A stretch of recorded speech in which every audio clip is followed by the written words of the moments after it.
আওয়ামী লীগের দাপুটে নেতা ছিলেন মিজানুর রহমান। ক্ষমতার অপব্যবহার করে রাতের ভোটের নির্বাচনে কসবা উপজেলার খারেরা ইউনিয়ন পরিষদ সদস্য নির্বাচিত হন তিনি। ৫ আগস্ট হাসিনা পালানোর সাথে সাথে নিজের পরিচয় বদলে বনে যান জামায়াত ইসলামীর বড় নেতা।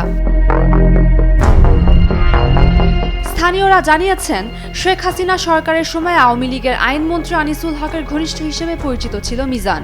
নিয়মিত অংশ নিতেন দলীয় সভা, সমাবেশ ও কর্মসূচিতে।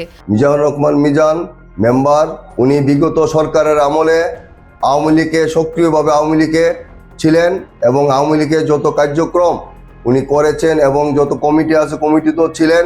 এখনো কমিটির লিস্ট, ওনার লিস্টে কমিটি আওয়ামী লীগের লিস্টে ওনার নাম এখনো রয়েছে। সে আওয়ামী লীগের কর্মী, জামাতে যোগ দেয় কি করে?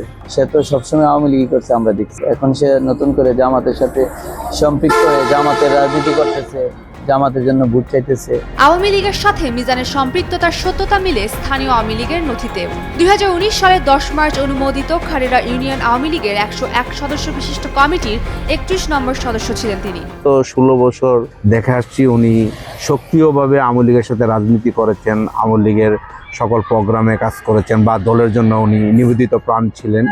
কিন্তু ৫ তারিখের পর থেকে আমি দেখতে পেলাম যে উনি আবার জামাতের ব্যাপারে অনেক আগ্রহী এবং ফেসবুকে প্রতিনিয়ত উনি জামাতের দলীয় নেতাকর্মীদের নিয়ে স্ট্যাটাস দিয়ে যাচ্ছেন। সম্প্রতি সরাসরি জামায়াতে ইসলামের রাজনীতিতে সক্রিয় হতে দেখা যায় মিজানকে। এমনকি সভাপতি দায়িত্ব পালন করছেন জামায়াতে ইসলামীর খারেরা ইউনিয়নের ৮ নম্বর ওয়ার্ডের সভাপতি হিসেবে।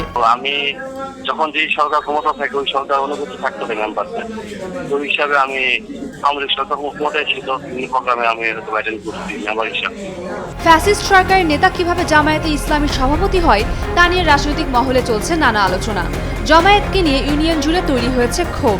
উনি এই যে ওয়ার্ডের সভাপতি আর কি, ওয়ার্ডের সভাপতি আওয়ামী লীগের সাথে সম্পৃক্ত আছে এটা তো আমার জানা নাই। আদর্শের পরিবর্তে সুবিধাবাদী অবস্থান পরিবর্তনের রাজনীতি স্থানীয় রাজনীতিতে আস্থার সংকট তৈরি করছে বলে মনে করছেন রাজনৈতিক বিশ্লেষকরা।